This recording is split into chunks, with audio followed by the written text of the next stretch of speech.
About 5 seconds here. Make sure my phone is off. Okay.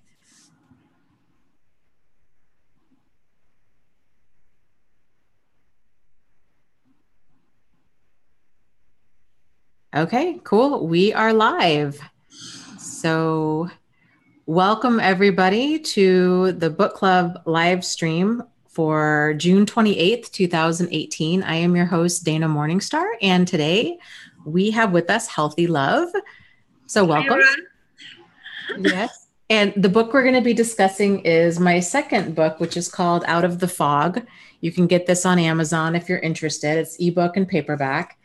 And just before we get going, I might need to cut this live stream short because we had a lot of rain yesterday. And I noticed when I left the live stream last night that the master bedroom is full of water. So we've got a water extraction company coming here shortly. So we'll have to wrap up when they get here. But if we don't get through everything, then we'll continue this next Thursday. Next week. Yes, next week. Yeah.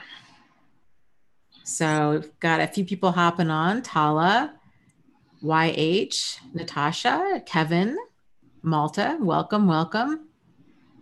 So I guess let's just hop into it. Do you want to start with some of your yes thoughts about it? Absolutely. Okay. So I wanted to laugh first because I'm talking with the author of the book. So I was like, Dina, what made you write this book? It is, I have to say, it serious. is kind of, you have to say it. Why? It is kind of weird reviewing a book that I wrote, but yeah. But here we are. So. Okay, so I can't believe I actually went through this book about 4 times in this last few months. And each time something else, really grabbed my attention. And I think that it's really important to have access to a book like this because healing is such a long process. It's like a lifelong process. And I think at any different moment, there'll be something else that you may need to remind yourself about something, or just stay out of that thought, which is the fear, obligation, and guilt. And it's just very easy to get back into that if we're not aware. And I think this is really important to remember that certain books may not be the best thing to read them when you are still in an abusive relationship. And I think if you are already committed to your healing and you actually can see that, yes, like you can in some way accept that you are a victim of abuse, of psychological abuse, and that you need help, then you can reach out for this book. But if you're not there yet, then it may be too many information for you to read at one time, and you may be triggered, and you may need to just really slowly read this book. It will be helpful at many different stages, during your healing. But I think you have to think if this is something you need to read right now, if you're ready for it, because it's so many information in that book, very helpful information. And I think just moving from being a victim to being a survivor take lots of courage, and it takes really thinking about what is what in your life, because you are really confused when you are leaving abusive relationship. And I think gosh, I say I think a lot. There's lots of thinking, Dana, you did in this book for us, which is really great. Like, you don't have to ponder about what is love bombing, what are all the differences, what is abusive relationship, what is problematic behavior, what is the disordered behavior. Like, if you don't have energy and strength in you to just sit down and redefine everything, that you need to redefine in your life to start your life over, I think this book is brilliant for that purpose, because you can really go in a very, very informative way to go over those definitions and really get clear about what is what in your life, and just, start over. So, yep. My goal when I was writing the book, like we talked a little bit about this before, but a manipulated person is a confused person.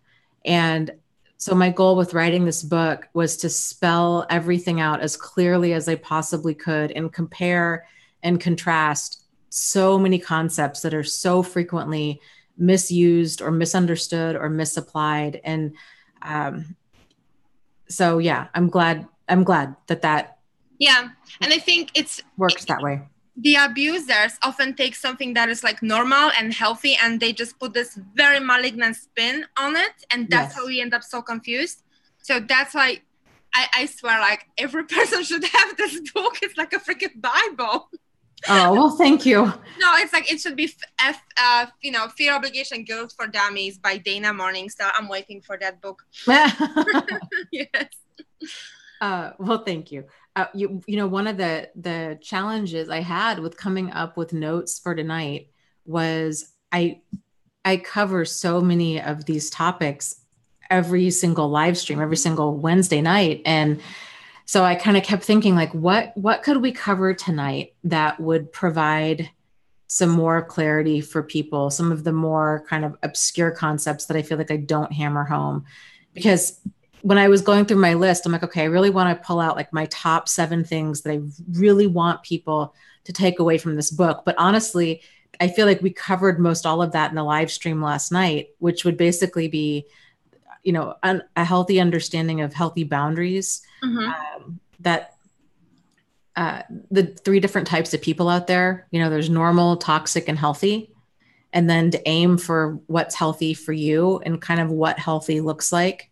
And to not go for normal, because normal can just keep a person stuck in dysfunction. And I'm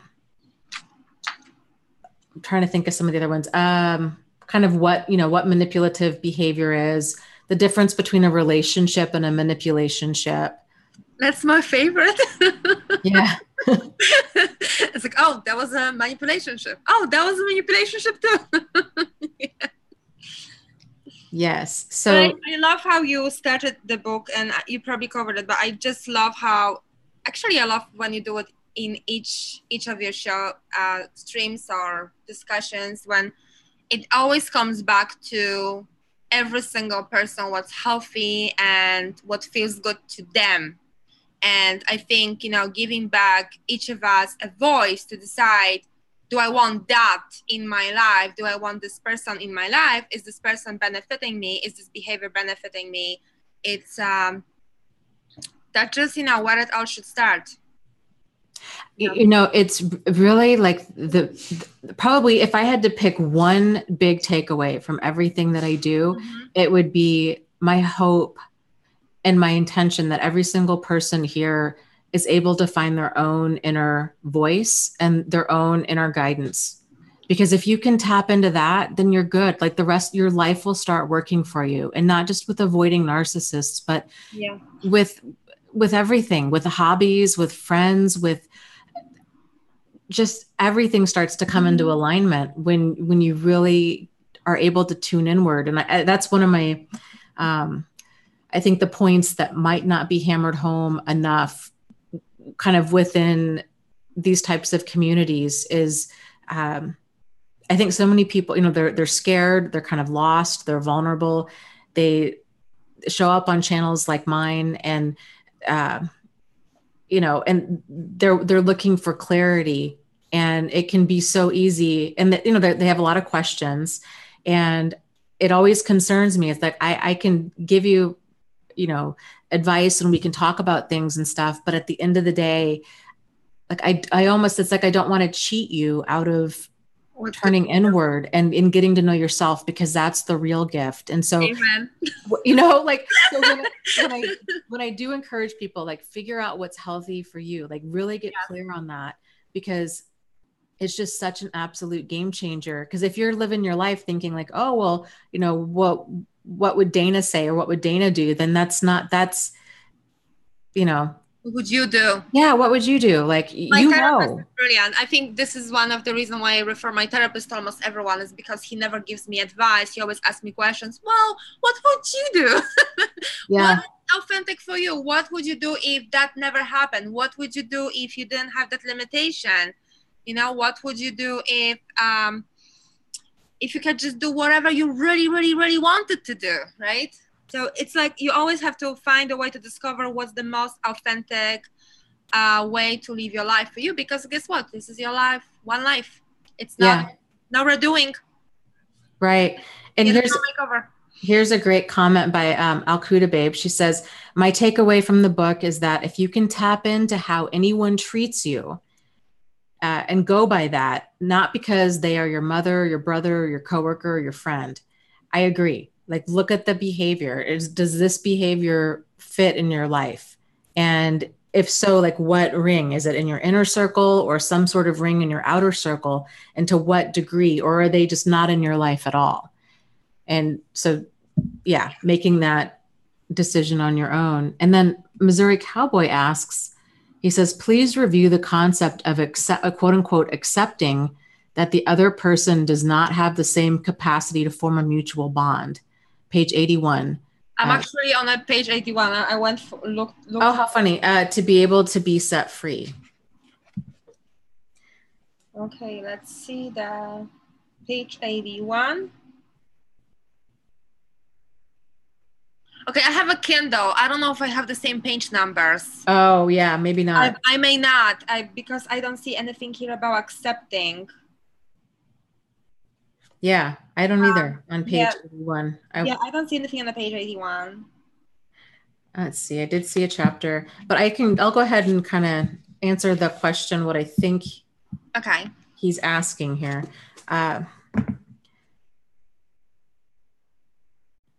So review the concept of accepting that the other person does not have the capacity to form a mutual bond.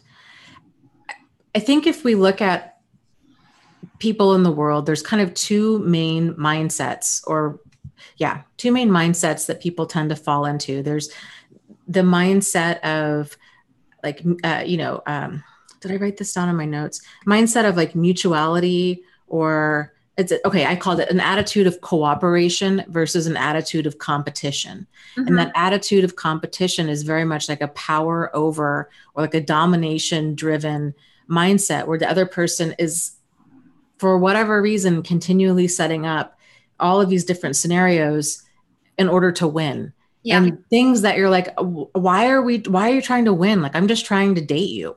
Right. Or I'm just trying to be your sister. Like, I don't know why we're engaged in locking horns. Like, I want to work as a team. I want to have a relationship with you. I want it to be enjoyable or a dynamic or whatever. And so I think, let me get back to his question here. He asking about commitment versus codependent. That, I think that will make it a little bit more clear.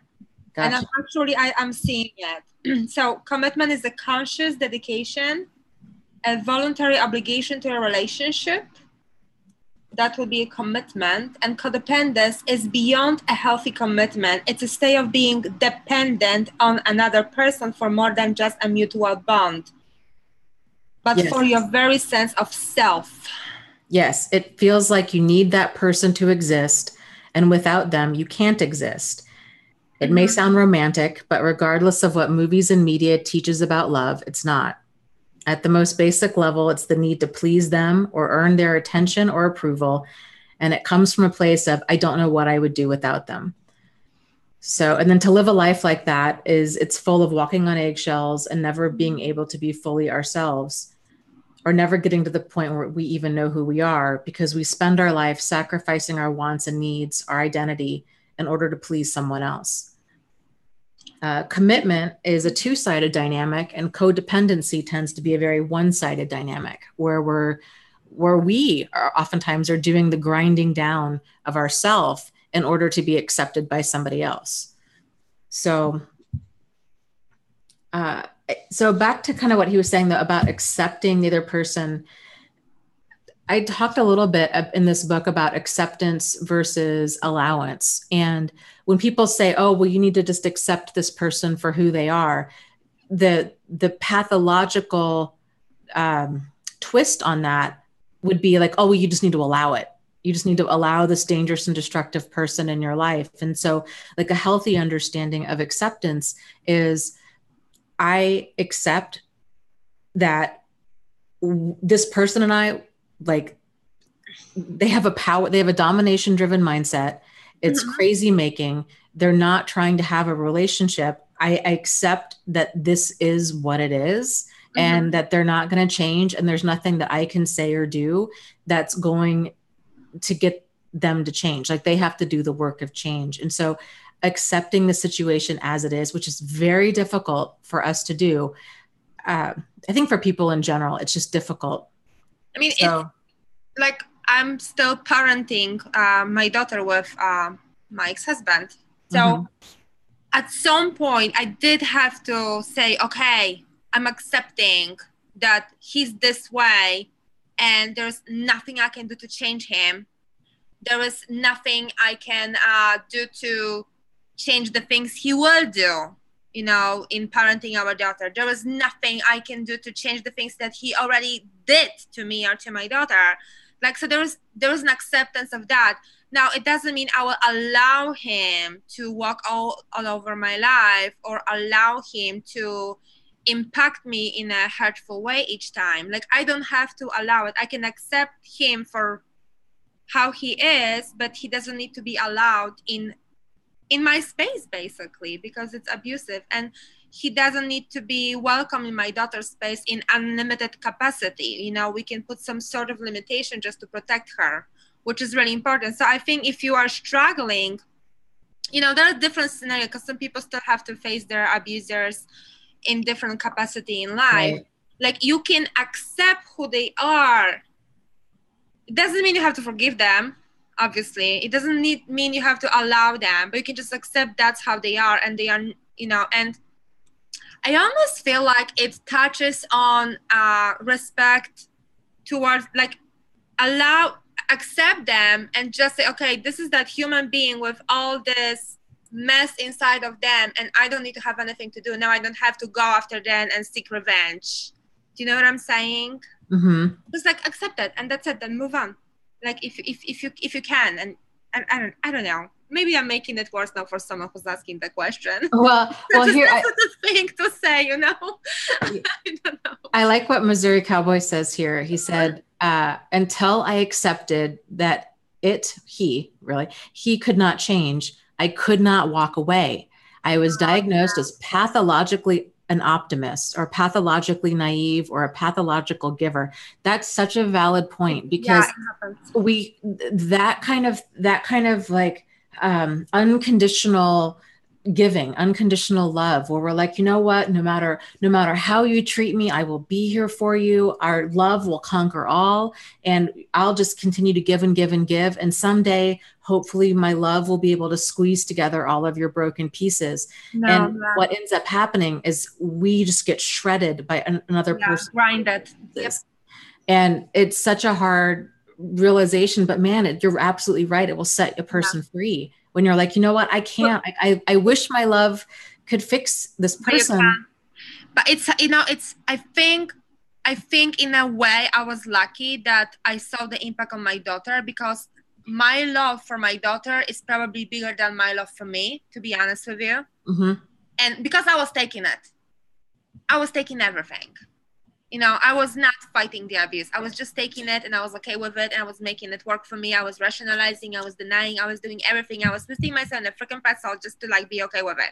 But the moment I saw the impact on my daughter, what arose inside of me, it was no, you know, it's just no, not my child. So I think that way, this is what took me to the place, okay, I'm accepting it, but I'm not allowing it in her space and in my space, because if I allow it in my space, it's in her space too. And I need to protect her because she's my child. And she has only one parent right now who will protect her, not two. One parent that will protect her no matter what, right?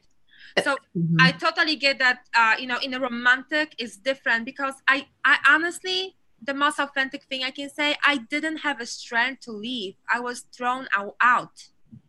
So, and I didn't want to be thrown. I wanted to be back in that abuse because that's what I knew. And I wanted to be back there for years. I wanted to be back there, even though it was really bad for me. So I get the struggle. I really, truly do. I always thought he would change. And it took me to see my daughter hurting to realize that he will not change. So unfortunately, I can't really help someone to get there. I don't know how. But I think what you just said is going to open a lot of people's eyes, because that right there, of it's that whole mindset of, you know what, I'm okay. I can still Yeah. tolerate it. I'm going to put my wants and needs and even my safety last. And it's weird, because when we're in it, it doesn't even feel like it's out of low self-esteem. It's No. just, it feels like we're just trying to make a situation work. And then there is that aha moment of, oh my goodness, this is impacting somebody I love. And now that you're out of the situation, it's that aha moment of, oh my goodness, I left because it was impacting somebody I loved, but I Yeah. didn't leave because It was me. it Yeah. wasn't me. And I didn't love me enough to be like, I've got to get me out of here. I've got to get us out of here. Yeah, it took me forever to get to that stage when I was like, no, I'm worth it. I'm worth it. And I Yeah. don't even have this community, you know, and it was just all my own discovering what happened and how to deal with it. So, but yeah, I was how they call it, malignant optimism or something. Mm-hmm. I was optimistic beyond measures. I always felt like, no, if you just love someone hard enough, they would change. I've been a sucker for it forever. Well, and I think I really like that term, malignant optimism, because that's what it is. And the term malignant means basically dangerous and destructive. Yes. So a person has that dangerous and destructive degree of optimism, which basically means like, yes, I will take in. There's no boundaries, there's no standards, there's no deal breakers. It's just this idea of my love can save another person. The more dangerous and destructive they are, the more I'm feeling compelled to try to help them, even if they don't want my help. Yeah, my cowboy says that giving and being positive is not bad, it's the lack of balance and giving to the point of self-distractions and being positive while not addressing the negative behavior. Yeah, that's why we say it's a good thing to be positive, but if it's grows to that malignant level, that's what's unhealthy for you. And that's where you have to then focus and do some sort of work. Like I'm still doing work, even though I'm healed so much. Like I'm like we talk with Dana often how our life is just so great, but I'm still doing work on my inner critic, because I have this voice in my head telling me how stupid I am every day. Even though I'm successful, I have my own business, I'm very good at art. So like maybe for you that Mo Cowboy, maybe for you that the malignant optimist, that's what something you have to really focus on and commit to, finding that balance for yourself and learning how to be positive about good things for you. Because dude, you want to be positive as much as possible for yourself to be successful, right? Yes. Like you have to talk to yourself like, yes, I can do it, this is awesome. But yeah, you have optimism is a gift. Make sure you're giving that gift to people who freaking deserve it, basically. Well, it's the whole, like, don't throw your pearls to swine. Yes. And accept that the outcome can be deadly. If a person's like, oh, well, this person, who's shown no sincere signs of remorse or change, and, they have a violent history, they've been violent with you, they've been intimidating, that these are the signs, and it's important we put distance between ourselves and people like that, because these situations, oftentimes they just get worse. They don't get better. And it's important to see things clearly instead of through that lens of unwarranted hope, I guess. Yep. And Missouri Cowboy says, yes, to clarify, giving and being positive is not bad. It's the lack of balance and giving to the point of self-destruction and being positive while not addressing the negative behavior. Yes, absolutely. Yep. And Alcuda Babe makes a comment. She's talking about boundaries. I think this is something that we were touching on last night towards the tail end of the live stream. She says, but about setting boundaries, but if you set boundaries, I find that others who are toxic just do not accept them. And one of the things that we were talking about last night was a big piece to boundary setting that I think a lot of people, myself included, tend to miss is you can set a boundary and then you can reset a boundary if need be. But then after that, then there needs to be some sort of different action taken, some sort of basically different action taken. So whether that means distancing yourself from that person or in whatever way, shape, or form, but to continue, getting stuck in that loop of like setting and then resetting the boundary, and then we're not doing anything different, and then they're continue to violate our boundaries. That's not us setting boundaries. That's actually a sign of really weak boundaries. And that, like I said, that was something that tripped me up for a long time. I'm like, I don't get it. Like, I feel like I'm being assertive, and I continue to keep bringing up. Yeah, I said no. I said no. I said no. Yeah, yeah. I said no. I said no. But why am I still standing and talking to this person, right? Right. Right. And at some point we have to do something different, because it's very clear that communication with them is not helping. And so the communication at that point isn't the problem. The problem is they're not changing. So then we have to change in order for something to change. There is no point in setting boundaries if you want enforce them. That's the word. Like you need, like the same like with your, I don't know, I'm a parent, so I relate to being a parent a lot. If I set boundaries with my daughter, and if I said, okay, this is, sometimes the boundaries, like if you do this, there'll be this kind of consequences. And she knows if she has to stay in the line, and if not, there's consequences. So if there's no consequences for people crossing the boundaries in your life and, basically being abusive, because crossing your boundaries is being abusive, then what's the point of having boundaries? If there's no consequences, then just like, it's not going to help you. So I think Richard Grannon said that. I don't know if it's okay if I mention him, but I think he starts that the first boundary you set is with yourself. Okay. Like you have to tell yourself, no more I let others do this and this to me. But you have to like, no more I let me treat myself badly. I think that was the first boundary, I think. That no more I will let me treat myself badly by letting others do this and this to me. So you have to get really clear that you have to stand for yourself, for like inside, even like no more I will think badly about myself. That's a boundary with yourself. So if you have to start practicing healthy boundaries, maybe you can start with, okay, what are the things I am allowed to think about myself to be good to myself? And just like, okay, and and just like learn how to stay within the healthy boundaries with yourself in your own state, like manage the state you have throughout the day, or the things that are healthy for you to do. I don't know if you want to say something about that. But yeah, I think, our boundaries are the bodyguards of our standards. Yeah. And so we have to really examine our standards for like, in a big part of standards is understanding deal breakers and understanding. And I think too, understanding that not everybody has to be in our circle. So just because, a person is family, or if we've known them for a long time or we work with them, doesn't necessarily mean that they get a spot. And because some people, like Al-Qaeda Babe, what you're talking about is if you've got a parent or somebody that normally would be in your inner circle, but they've kind of shown time and time again that they're not emotionally safe to open up to. And maybe it's only in certain areas. Maybe it's just about like your career, or about certain things about you that you're like, man, I need to not have these conversations with my mom because it doesn't end well. Then, okay, realizing for whatever reason, things just go off the rails with these certain topics. So we need to not have conversations around these topics. And so the next time that conversation surfaces with your parent, you can say something like, you don't need to sit there and be engaged in the conversation. You can just say, you know what? I feel like we've had this conversation before and it just really doesn't ever go anywhere. It just makes both of us upset. So let's just talk about something else.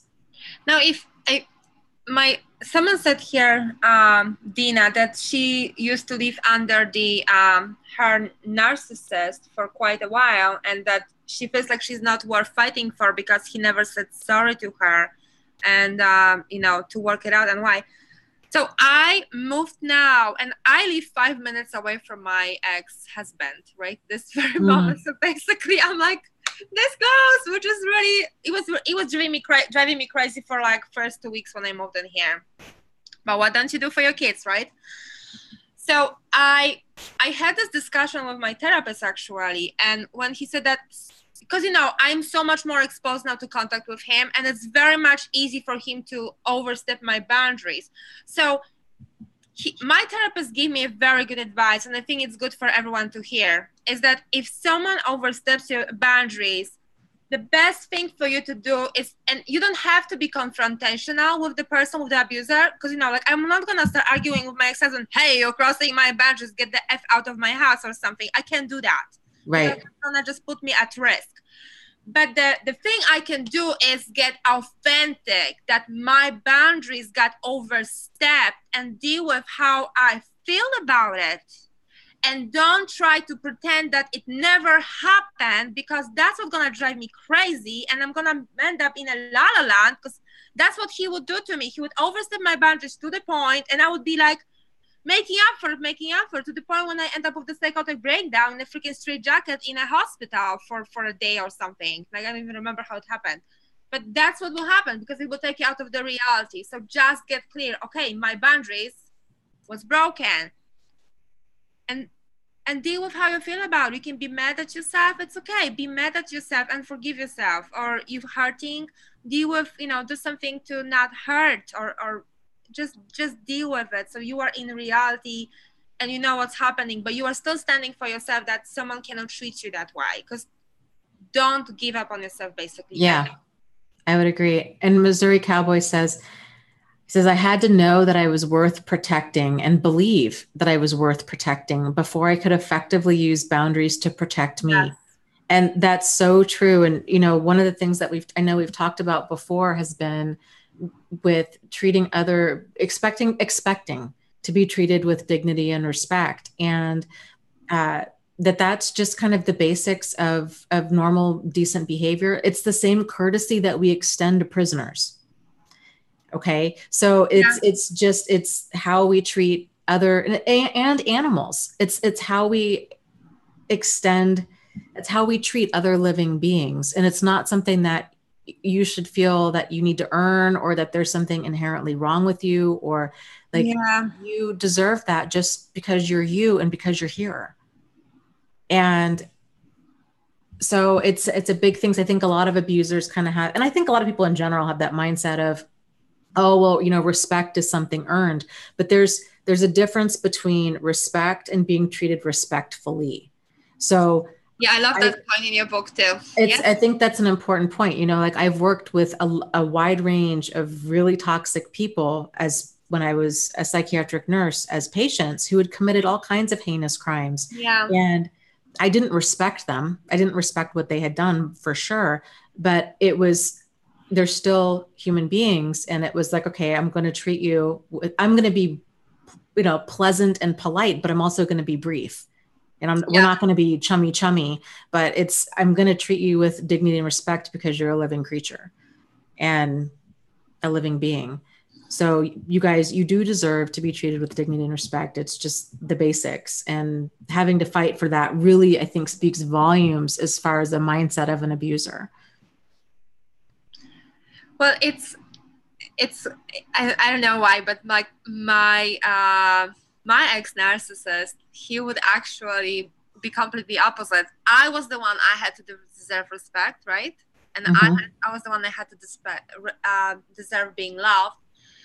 And he was the one that he always would scream at me, you don't respect me. You don't respect me. I need to be respected all the time, you know, like except that you know, there was never enough respect for him. He would need to be like on a pedestal and worship on the throne of God of gods, you know. I think that's the level of respect he would need to feel to ever feel. And he's respected properly, because I don't know, I think he just doesn't respect himself. But so I think abusers tend to use the respect conversation in two different ways. Like, and it's never the right way. They twist everything. It's crazy. Yeah. And Alcuda Babe says, it's devastating and hits at a core when my mom tells me how she sees me, since she's my mom, and thinks, how dare you? But she says it's her truth, and that she has a right to her opinion. And I'll say, sure, people have a right to their opinion, but when we express our opinions, we also have to understand that there's potential consequences for that. So if we're just going to go around and be rude to people and be like, hey, man, it's just my opinion. Like, yeah, your shirt's ugly. And, I think you're making a mistake by studying this certain field in college. And, if we're just giving a bunch of unwarranted opinions, understand like that's not going to be very warmly received by a lot of people, and that there will be consequences. And more often than not, those consequences are people are going to start distancing themselves. So if a person's continually pushing that boundary and being like, no, I'm your mom, I'm going to keep. Let's go back on this. First of all, if your mom says to you things like that, she's not acting like your mom. She's not being your parent. She's not parenting you. So she's not a mother. She's a biological mother, but she's not mothering you. And anything that she says, it's gonna be hard, but you just have to stop hearing it like it comes from someone who loves you and your mother, because she's not that. She's a predator. She's a sick person. You can have compassion to her. You will always, I deal with it. My daughter will always love her father. Always. It's never gonna end. And it breaks my heart that she's gonna love him always and she will never be loved back. But and she's not gonna love you. She's not gonna be a loving mother to you. And she's just not. And it's okay to love her, but you need to protect yourself. And I think everyone tells you here to go minimum contact or just no contact. And if you have it in you to go for it, do it, find support. I don't have family here in America. I have only really, really good friends. And I have actually people who I almost treat like my mother, because they are a source of wisdom in my life, the source of support, the source of basically anything that my mom cannot give me here.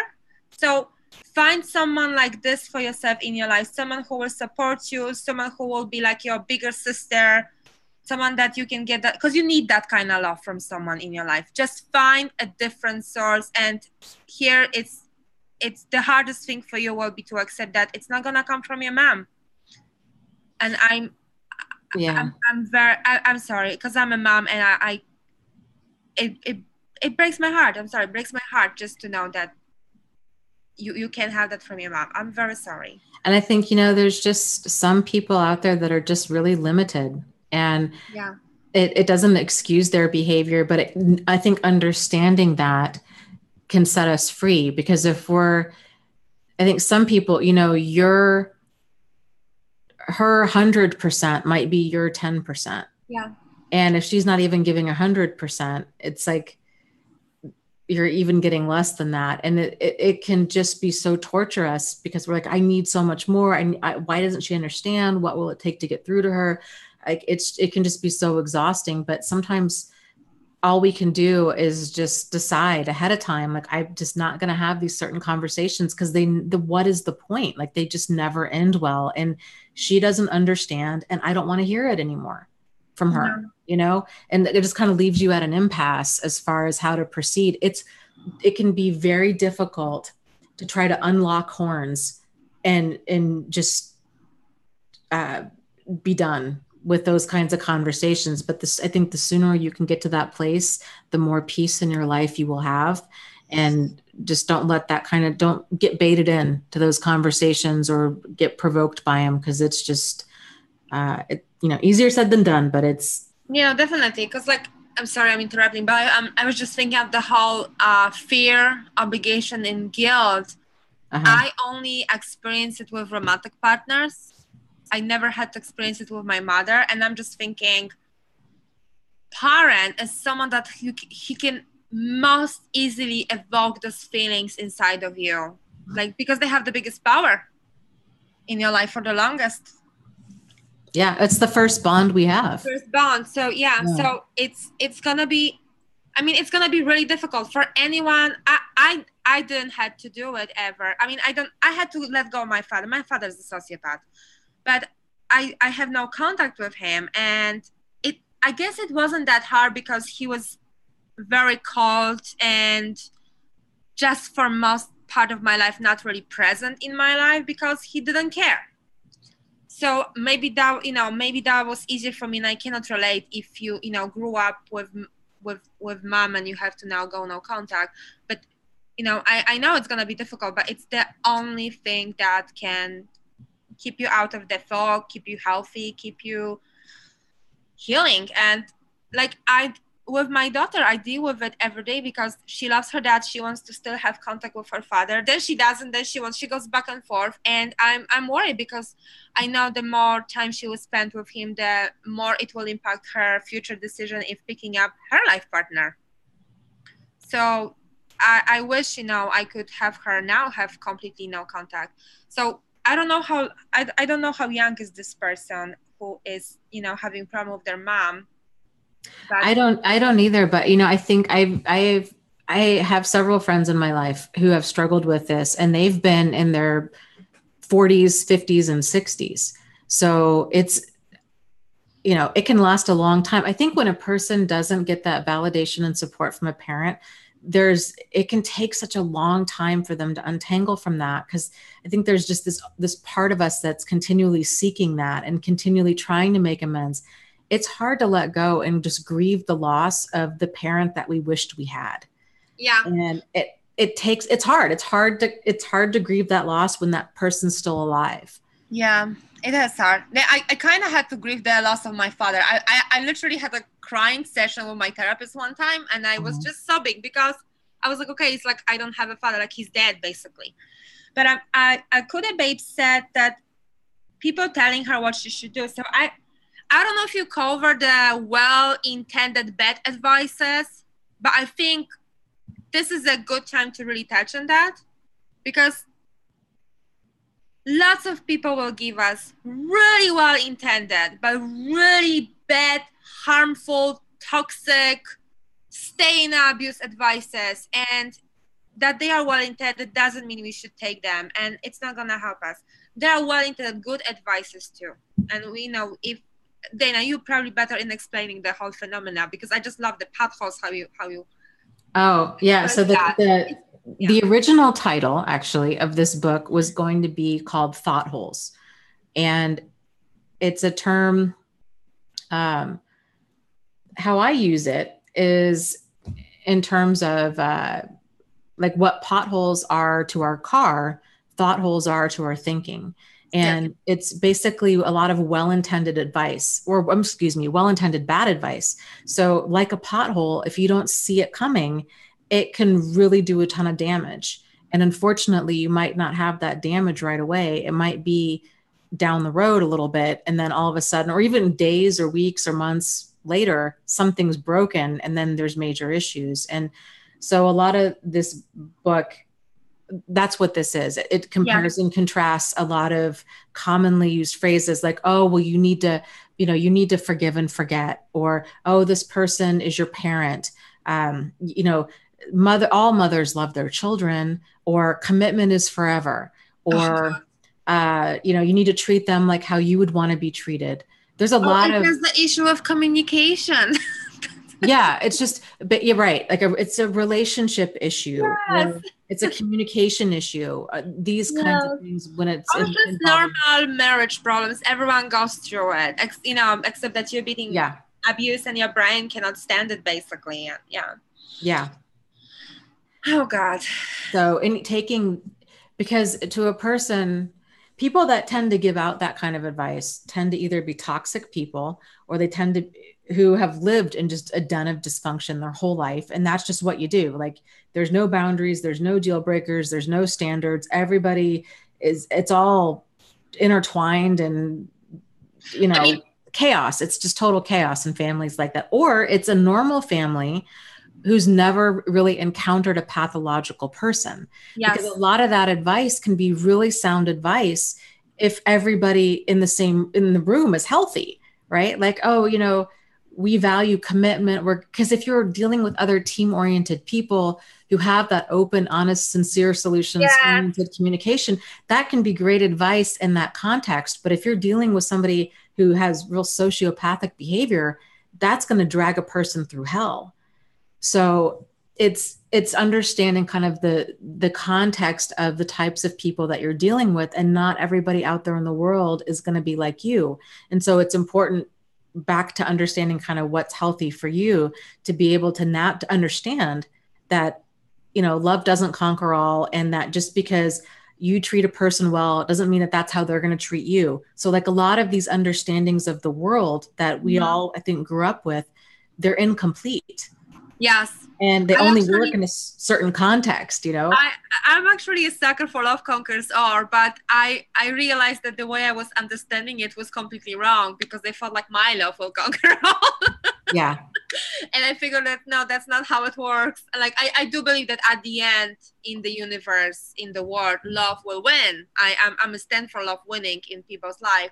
But it has to start with you loving yourself. I was not loving myself, so love was not winning in me. It was losing big time all the freaking time. Yeah, and I was just going to add that, because yes, love conquers all, but it can't come at the expense of acting loving towards ourselves. If we're letting a predator, into our home because we're thinking, well, my love can save this person, and it's destroying you and it's destroying everybody around you, that's not an act of love. That's an act of really poor boundaries.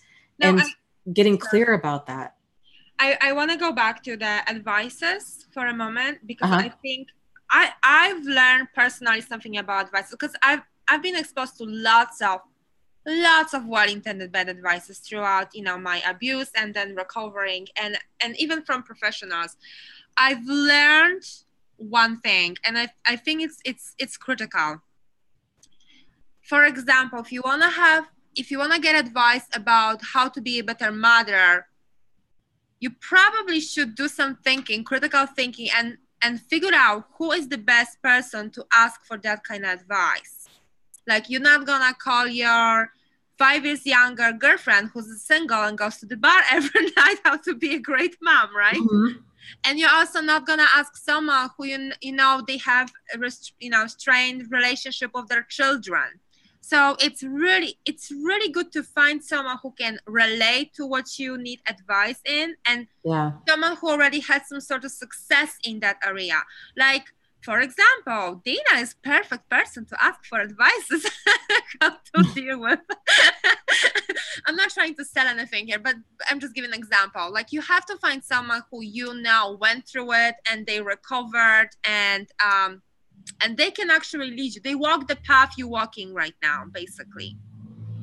Yes. And they definitely will give you well-intended advice, and they will be probably the one that give you good advice. Now, if you may be in a space when you don't want to hear that advice, and that happens often, because when we are in the fog, sometimes we want to hear we want to hear the bad advices. We want to hear, oh, he's gonna change, just keep on loving him, girl. We wanna hear that, but that's not bad advice. That's not good advice. That's a very bad advice, and you just want to hear it, but it's a bad advice. Yeah. So, and here's a comment I hope I'm probably going to say this name incorrectly. Vahid Genius. Vahid, yes, says, what about the bully guys out there? So let me just touch on that for a second. So I think one of the greatest difficulties that we all tend to have in terms of understanding like problematic people in general is we have this idea of what a problematic or abusive or bully looks like. And so one of the things I really try to hammer home on this channel is that abusive people, they can be male or female, young or old. They can be a parent, a child, a neighbor. They can be any profession, any nationality, any religion. It's the behavior. It's not like the specifics of that. So hang tight. We do cover kind of the wide range of people out there, but I think that's one of the greatest challenges for so many people I'm not saying that you're struggling with it. I'm saying that you're bringing up a really great point of that there's different types of problematic people out in the world. So it's important that we see the behavior for what it is, because more often than not, these kinds of people, that they don't wear all black and they don't have a hat on and they're not twirling their mustache in the corner. They can be very charming. They can be likable. They can be, any number of people. So when it comes back to what's problematic for you, and getting in tune with your instincts, really, and just tuning into like what really starts to feel off to you. I have to say, I still hate it when I read anything that says that confusion is the first sign. And you know that you just try not to see it because it just so reminds me how I was and still am in such a situation, you know, because you still get like, you know, a friend that you think such a great friend and you just like, oh, you start feeling something, you're like, okay. And then, you know, like it takes you a week or two. It used to take me like a year. Now it takes me a week or two, right? Yeah. But I have to say, I still hate it because we don't want it to be bad. We want it to work out each time. And it doesn't matter if it's a friend or a romantic partner or whatever. So, well, and that's so that degree, the stronger the level of confusion, because confusion is also it's the pretty much the first sign of cognitive dissonance. Yeah. So the more emotionally invested we are in that situation working out, if we're really attracted to that person, or we think, oh boy, that's a really great business deal, I want to get in on that, or we think, oh, I really like this person, I've known them for 5 years. If we're really invested in that situation being something other than it is, that's in direct proportion to the degree of confusion that we're going to feel. And that level of confusion then tends to progress to mental anguish and extreme amounts of anxiety, because on some level our brain understands that this is a problem, but we're trying to deny it. Yeah. And trying so hard to just be like, no, it must be me, it's something else, they had a bad day, it was their childhood. We're trying to make excuses for it so we can stay in it, and hopefully, and hoping against hope that it'll be fine in the end. So I love postmodern cyberpunk. I'm sorry. I'm butchering the names because of my accent. I'm back to having such a high standards that nobody can meet them yet, which is fine by me. I love it. I'm sorry. I think I wish we all were like that, because it's probably not high standards, probably your standards, and you have a right to stand by your standards no matter what. Yeah. Oh. And I would say, I think there's a difference between like high standards and healthy standards. You know, so like if your standards are healthy, where you're like, you know what, here's the deal. Like we need to have that open, honest, sincere, solutions-oriented communication. We need to be able to be assertive with each other. There needs to be that foundation of like mutual trust and support and dignity and respect. Like all of those foundational pieces need to be there. To me, that's not high standards. That's just healthy standards. And, you know, that abusers, well, I think abusers, if someone tells you that, oh, you have such a high standards, it can be a sign that he's an abuser and manipulator. Yeah. And it's a difficult victim for him. And I think I actually had that a few times. Someone's like, geez, would you lower your standards? I'm like, nope. Thank you. But yeah, and he was the manipulator. I could see that. I could feel it. I could hear it in how he was speaking to me. So that's when you do not lower your standards. Yeah, because to me, when people say, oh, I have high standards, to me, that is almost synonymous with, oh, I'm really difficult. Yes. Yes. Do you know what I mean? Like, yes, oh, no, yes. I'm not going to eat at certain restaurants. I'm not going to be seen in your car. I'm not going to live in certain places. Like they're just, you know, it's the best of the best. It's only 5-star from here on out for me with everything. But I think that, and hey, if that's how you roll, go for it. I mean, that's fine. But I think I just wanted to make that clarification. Like, I think there really is a difference between healthy standards and just high standards. So, yeah. The post also said that it was her therapist that said that to her. I understand. I had many therapists. They said many, many things to me. Not all of them were right. So just roll what's good for you, girl. Yeah. Yeah. I think with so much of this, you just have to kind of hold on to what helps and let the rest go. And I think I think I actually had it underlined. I'm just gonna quote it how I remember it, that normal and right is not always right for you, something like that. So there are normal standards, there are probably healthy standards, and what's healthy for like your neighbor may not be healthy for you. So it's really go back to what is the authentic way of you know, holding your own space, who's invited, who's not, what it like. I love this book because Dana, you actually define lots of things, but like it doesn't mean that's the only way to define what's love is or what being a Oh, friend sure. is, all of that. It's great because you put it out there so you don't have to do all the thinking. But like I think it's great, like if I actually love and friends, I think each of us should sit down on your booty and take the piece of paper and write down what it means for me to love and what it means for me to be loved and what it means for me to be a friend and what it means for me that someone is my friend, or and this way you avoid bunch of confusion or like the frenemies in your life and stuff like this, because I think those are like such an important elements of your life. Like, I mean, your happiness basically depends on how you identify those things in your life. Like how, Oh, 100%. And I think because this stuff is not taught at a younger age, we tend to just go through life and we're like, oh, I'll make friends with that person because they're friendly or because they're funny or we have certain things in common, but we're not looking at things that have more depth there. Like, is there that mutual trust and support? And that stuff takes time to develop. It starts off as an acquaintance where it's like, oh, we have certain things in common. I think they're funny or they're smart or they're just likable. They're fun to be around. But then over time, it's like there has to be that mutual trust and support. And if that's not there, then that person's not a friend. They might be an acquaintance. Yeah, a colleague or even a frenemy. Yeah. Right? Like somebody was, I think I mentioned last night, somebody was saying, I was reading in a YouTube comment and there was this high school kid who was talking about all of his friends were really mean to him. And I was like, well, if your friends are mean to you, then they're not friends. So it's really important that we get clear with how we define this stuff to us. Yeah, for you, because no one can tell you who you should be friends with. No one, really.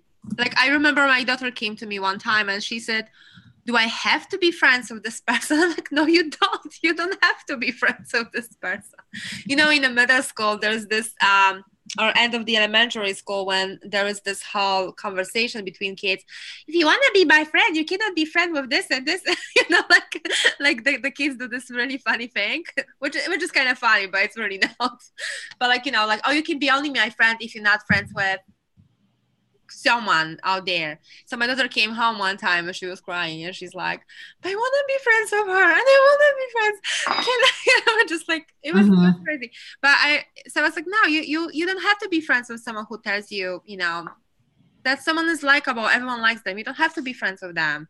You are friends with someone who you want to be friends with, and that's the most important thing. Yeah, and it just goes back to like healthy, whatever is healthy for you, right? But healthy, I think at a minimum is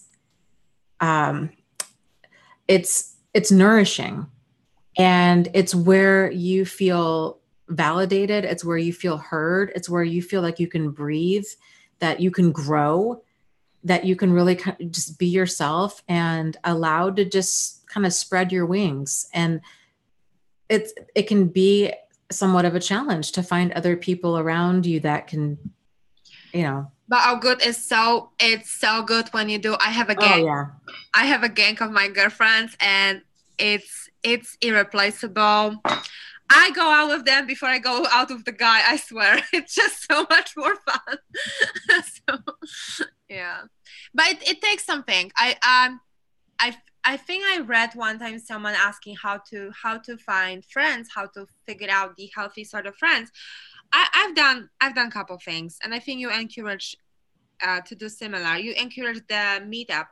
I just did engage into what I love doing. So I'm very much involved in my church. So my best friend is from my church. I'm very active, in fitness and running and exercising. So two of my friends are from there, and we have so many things in common. So I think that's really helpful. So find something that you actually really love, enjoy doing, and you can find friends. And that's someone, I think this is the most important to remember. That's like when I came to America, I met this one woman, and I felt like she will be my friend forever because she was the first friend here. But 2 years ago, I figured out she was toxic for me. Mm-hmm. And I had the hardest time ever to let her go because she was the only person I was able to access while I was still in an abusive relationship with my marriage, because my ex-husband kind of accepted her. He kind of liked her because he also slept with her, right? So, I mean, seriously, yeah. But I felt this kind of deep connection with her because she was my first friend, and I had the hardest time of letting her go, even though for last few years I saw the toxicity she had, you know, and I couldn't let her go for the longest. But I did. I remember calling her and saying to her, I don't think we can be I don't think you have to do that, by the way, guys. You don't have to call someone, say, hey, we're not gonna be friends because you're not my friend, you were already a friend of me. Like, I don't think you have to do that, but I felt I had to do that because I had to speak out because it was suffocating me. So I called her and I said, I don't think we can be friends because I really don't think you respect me and my time. And there's just so many things and I just can't. I'm so sorry. So let's just not do that. What followed, it was 25 messages or whatever with the worst, you know, weird communication. I was just deleting. I stopped reading after like 2 messages because it was very toxic. And I let it go completely. I tried to have contact with her one time after that, and I only reconfirmed the toxicity. Like, and it wasn't like even that she was mean to me or nothing. She was really, really nice. She was trying to be very polite and almost like show me that I was wrong about letting her go as my friend. But it was there. I could sense it. It didn't disappear. So it's really up to you. You have to figure out your own friends. Yeah, you know, and this is something that we talk about a lot in here. Just the benefit of moving up our standard to what we allow in our life. And so many of us are like, okay, as soon as I have that clarity that this is indeed a problem, that's where my deal breaker is. Yes. And if we're waiting until they actually become violent or call us enough names or cheat on us enough times, or we catch them in bed with somebody else, like whatever extreme situation it is, then we've really waited too long. And if we can back things up and just be like, you know what, I don't do mental anguish or perpetual confusion. No. Like that has just been such a game changer for me. And it took me a long time to really embrace that because it's so easy to doubt yourself and to think like, oh, I just still have all these unresolved issues. But if you really think about it, like odds are you don't feel confusion. You don't feel you don't feel like something's off when something's not off. And I think it's good to have a list what you do. Like I do fitness, I do empowerment, I do inspiration, I do people who are up to bigger things than just their phone bill or, you know, complaining or gossip. I don't do that. And because, you know, like it doesn't have to be someone toxic or problematic for you not to be friends with them. Totally. Just somebody who's not right enough for you. Yeah. Like someone that doesn't inspire you to be better. I don't know, whatever you want to. Like I need people inspire me to be better because I just need that drive. And so I'm surrounded by very powerful, funny, crazy people. Yeah. Or just enjoyable people. Yeah. Like I have a wide mix of friends and I really enjoy them because we're all so different. And it's just so interesting to kind of see how they think about the world, and everybody's so different, but everybody's so supportive. And I would have no problem saying, hey, you know, I'm writing a book versus other people in my life over the years who'd been really emotionally unsafe that might have given me a funny look, or they might have had this kind of just, you know, this tension that kind of builds. You kind of feel like these disapproving looks of like, oh, well, who are you to write a book, you know, or who are you? Yes. And that's so true. Yes. Me and my art, the same. Yeah. Like we need permission from other people. Love my art. They're like my number one fan. So, and you need the friends who are your fan. Like, you know, they don't need, it's not like the adoration circle, but it's kind of like adoration circle. Like you need to really adore the heck out of each other because it's important to be filled with love and, you know, like, all those good, positive, girly things. And I don't know how guys do that. I think for guys, it's we may lose some guys in the chat right now because I don't know how to relate to guy kind of friend. Oh, Trevor. Well, let me touch on this point here about being judgmental. So that kind of goes along with what you're saying. This is another one of these things that abusive people tend to really throw at us. Who are you to judge? Only God can judge me. Oh, I guess have to say something about it. Nobody's perfect, right? Oh, I guess you never made mistakes. But there's a difference between being judgmental and being discerning. Yes. So go ahead. What were you going to say? So do you remember the guy that I dated and then I found out he was married?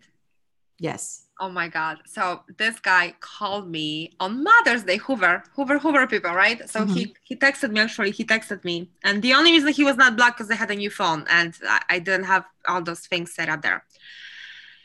So basically, I kind of entertained the idea of texting him because I knew I'm never going to go for anything with this guy. But this is basically what he said to me. Oh, you are so judgmental. You just think that you are better than everyone else's. And you know what? I wanted to respond to it in a way that I really felt is true. So I said, you know what? I don't have to be better than everyone else's. All I need to do is better than you, and I am. And thank you very much for reminding me that. I was just so you know what? There's not. I know how hard for us it is because we don't have those moments when we can like say something back and have some sort of satisfaction. It was a win one time for me in the whole history of different drugs and abuse and all of that. And it kind of, I don't know, it kind of felt good. I have to say it, I'm sorry, but I really enjoyed that moment. Well, the whole like being discerning thing, like it is important to be able to tell like what's healthy for you. And because I think a lot of manipulators will use that as a whole kind of guilt and pity play of like, oh, you're so judgmental. And then a lot of people with poor boundaries will be like, no, I'm not. And then they'll try to fight for their reality. See, no, I'm not judgmental. And this is my problems. And see, you did X, Y, and Z, and that's a problem. And then they stay locked into it and they want to fight. And it's trying to get that person to see things their way, but that's the problem. And so we have to unlock horns and disengage and just be like, you know what, this is what I need for me in my life. Like, these are my standards, my boundaries, my deal breakers. Other people either meet them or they don't. And I have to be discerning about who I let in my life, because if I don't, then who will? Right. So, if I just let other people in, because I'm like, yes, I have no judgment. I have no discernment. Come on, come one, come all. Then it's just going to be this walk all over me. Right. Yeah. Yeah. It's just going to be a real crapshoot about who we let in. I'm seeing some. So New Chris says, and this really hurts my feeling. Not what New Chris says, but what that it's being told to people. After she said, Dana, after she said that line, you know what mine said to me when she doesn't act very Christian. She said, church isn't for the righteous, it's for sinners. Such a mind. Wow. So I know it's being said a lot. It's abusers will take something that has truth in it, but they will really spin it in a very helpful and not appropriate way. Sinners is not I'm a freaking sinner, but I'm not an abuser. Okay, there's a big difference, and I don't know. Of course, abusers will think that it's okay, God will forgive them, whatever. But that's not the way it's supposed to be designed. So, and it's a weird way that she spun that to be like, see, I'm so righteous because I'm a sinner, and that's why I'm going to church. It's like, you know what though? If you honestly knew God, you would walk in truth and goodness and honesty. And humble, we all sin, we all make mistakes, but to a point. Do you know what I mean? Like, not everybody. No one is intentionally walking. Stealer. Yeah.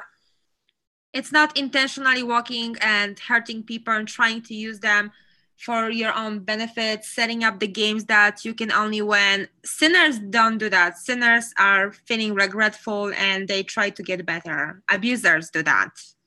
Yeah. So. And that was my big thing with abusers. That was such a strange thing for me. Like, I don't understand the concept. Like, if you're you're just going to act, you're just going to follow your impulses. You have no moral compass. You're going to do that 6.5 days a week. And then you're going to go to church on Sunday. Like, is the rationale that you think that going to church is just going to make everything all better? Because obviously you're not learning anything being there.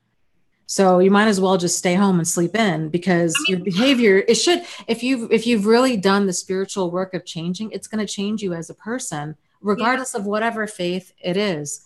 Or even and not even that a person needs a connection to God, but connecting to, I think, kind of a higher power and like what is good and right should change a person.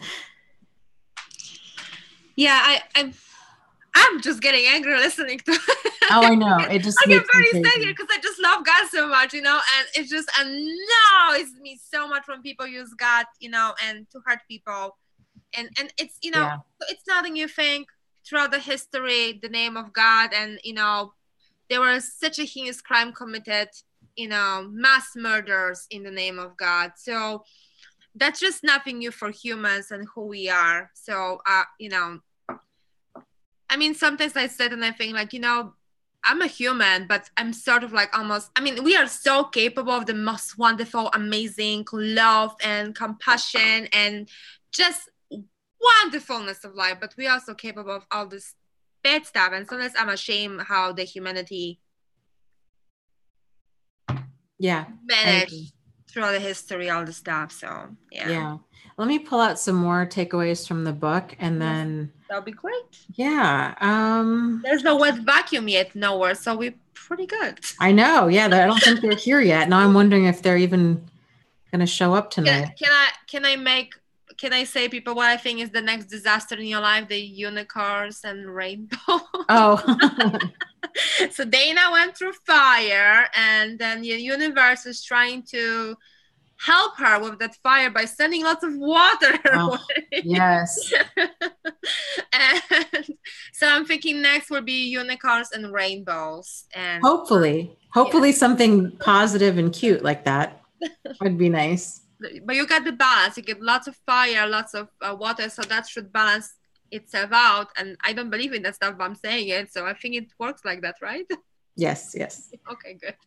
So let me talk about this point. This is something we've touched on in the different live streams, but I feel like it really is important and something that for people to consider when they're going out and dating again. It's that choosing the right partner versus choosing the opposite of your ex. And actually, before we get into that, let me just explain for those of you that haven't read the book, there's about like 50 or so different concepts, like this versus that. So here, let me just read off some other ones, and then I'll get back to the one we're going to talk about. So another one is going through so much together versus being put through so much by them. A person acting the part versus them actually changing. Insincere remorse versus sincere remorse. Being in love versus feeling addicted to them. Hoovering versus harmless communication. Possibility versus probability. Sincerity versus intensity. Let's see here. What's another? Healthy bonding versus trauma bonding. And there's just many more. That one. I love that one. Remember I said I love the one when you can kind of check if you're being trauma bonded. There's like you can ask yourself questions to find out if you're being trauma bonded. I love that one. I think that was so helpful, and it's still helpful because you can get trauma bonded like that. Yeah. It happens really quickly. Yeah. And especially sometimes, for us victim, it happens quicker because just speaking about trauma that you experienced in the past, it opens up a door for you to be trauma bonded, just talking about it with another human being. Yes. Okay. So let me jump back to go ahead. Choosing the right partner versus choosing the opposite of your ex. So what a lot of people do is when they get out of an abusive relationship or a manipulative relationship, which to me, potato, manipulation is abuse. What they tend to do, it's very normal, understandable, is they're like, I'm terrified of dating somebody like them again. I don't want to be hurt like that again. And so what they may do is go for somebody that's the opposite of them. It's interesting because this works both ways. So if their former partner was, let's say, really arrogant, really aggressive, just difficult, demanding, very overtly problematic, they are now primed to crash into more of that charming sociopath type of personality, because they're like, oh my goodness, this is what healthy love must feel like, because this person is so charming, they're so considerate, they're so they listen to me, they're everything that my ex wasn't. But the problem with that thinking is we've got to see them clearly for who they really are, not just because they're the opposite of our ex. And like I said, interestingly enough, this works both ways. So if a person's really hurt by somebody who is charming, charismatic, compassionate, listens to them on end, and then turns out to be down the road abusive, there's a very solid chance that they're going to run from that and then find somebody who is more overt, kind of difficult, demanding, aggressive, because it's just that mentality of, you know what, I got bit by the snake in the grass. Now I'd rather see the snake in the road because I know what I'm getting. And so it's important to have that on your radar. So instead of kind of trying to steer away from what hurt you in the past, steering into what is healthy for you and just going slow. And I think realizing that there's a lot of charming people in the world out there that are really problematic, and to just go slow and listen to your intuition about it and just give the situation time and see how they see if they have squirrely behavior, or how they handle it when you challenge them, or basically when you disagree with them. So the guy the last summer, the year ago, he was a complete opposite of my ex-husband, and because my ex-husband is covert, and he was like grandiose. He was like, look at me, I'm awesome, I have everything you want. It was like a love bombing 101, like 100% of everything, right? For a while, it was crazy. But it was because I was looking for opposite. It literally, I knew the abuse from the I'm the victim, kind of manipulator, and look what you did to me all the time, and and you have to pay for it and all of that, and just the crazy making. And I found someone, and I didn't know. It's crazy because I knew about narcissists, and I knew about the I knew a lot already about it, but I still went for like a month of being in a contact with someone who was just the opposite of my ex-husband, and I didn't see it coming first. I saw it like in a while. I don't know how it's I think the only stuff that happened to me, I become a very difficult target, and I think that's what saved me, because I would be really inside of very bad abusive relationship right now. So I don't know. I was lucky. I was really lucky. Yeah. Yeah. And Missouri Cowboy brings up the point of, he said, being appropriately emotional versus overly emotional. He says, I loved that one. Yes. Yes, I know you did too. We talked about this earlier. And he says, as I came from a system where emotions are not allowed and finding balance is tough. And so, there's the it's appropriate. If something sad happens, it's appropriate for us to feel sad, which might seem very obvious, right? That if somebody is baiting or provoking us, it's normal to feel frustrated and upset. If somebody is having squirrely behavior, it's normal for a person to feel jealous and insecure and confused. So there's more to that. And I don't know how many of guys here in our community went through such a strong, complex post-traumatic stress disorder that you were diagnosed with. I was actually diagnosed with borderline personality disorder. I was diagnosed with split personality disorder, dissociative personality disorder. I was in that case. I was freaking, I literally had a psychotic breakdown. Like I literally didn't know what my name was. The sky was no more blue. The floor was not floor anymore. The walls were closing. It was just like everything was just messed up for me in my brain. But here's the thing. It was crazy, but it was an appropriate emotional response to what happened to me. I was brainwashed. I was imprisoned. I was not allowed to use my own name. Just the things that happened to me. It was just enough to cause such a strong emotional response. And someone said here a little bit that, they were not allowed to be emotional. I was not allowed to be emotional throughout what was happening to me. So when exploded. So for me, reading it, it was just, every victim, it's so important to know that if someone is treating you badly and you have a strong emotional response, you do not overreacting. You're not. Right. You're not. And if someone tells you and they dare to shame you, to be quiet, to stop talking about it, or, stop overreacting, it's a very bad advice. They have no idea what they're talking about. Do not listen to them. Get involved with people who can actually, listen to you and hear you and help you, because you just need help and you don't need someone to tell you that you are overreacting. Yes, absolutely. And I think that really can help because like Missouri Cowboy says, I think that's so true especially for men and especially for anybody that grew up in any type of narcissistic household where they weren't allowed to have emotions. They weren't allowed to disagree. It is amazing the disconnect that can happen down the road where as adults, we think we have so much figured out because we're adults. And then it's the kind of the basic stuff like that with understanding emotions and understanding it. It takes a while for a person to really get back in tune with that and to just realize, there's a reason that you feel the way that you do. Yep. More often than not, there's valid reasons for feeling the way that you do. And even if you have emotional flashbacks because you still deal with the CPTSD, I don't have them often. I don't remember when I had one last time. Mm-hmm.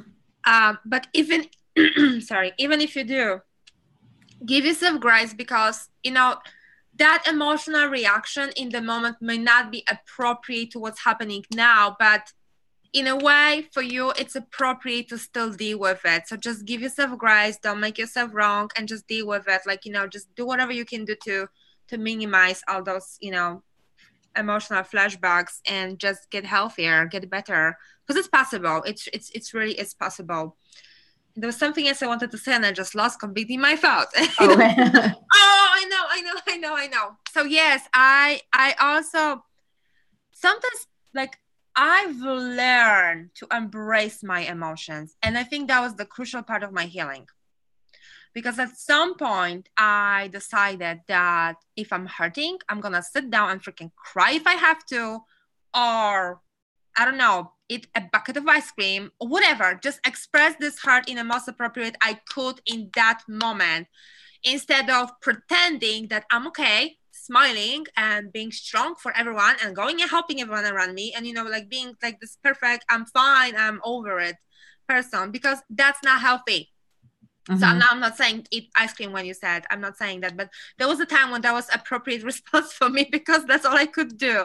I've learned how to deal with my sadness in a more appropriate and healthy ways for me, which is really important because you don't want to be fun. I run now, for example, when I'm mad. I can run 12 miles if I have to, if I'm really mad. But you have to find something. And if someone tells you why you're so emotional, you shouldn't be sad, or why you're laughing so loud, or because people will have judgments about every emotion you have. Because you know what? We live in a culture when the pretend happiness is more appreciated than the authentic happiness, which is... It's so wrong on every level. See, I want to curse. I'm not going to curse. Yeah, don't.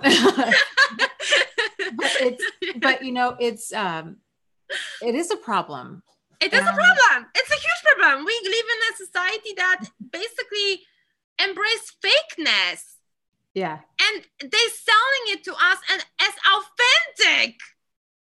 Right. It's what can be more wrong, right? So yeah, people will tell you, don't be so happy, or don't be so excited, or don't be so sad, or why are you so angry, or whatever. You know what? Just express, because the more you swallow and bottle up all your feelings, then you will have very inappropriate emotional responses. So you give yourself space to feel what you feel. I don't know, do work, whatever you can do. I did emotional literacy, and actually it really helped me, because I was really blocked emotionally for a while. I would just feel bad or good all the time. Yeah.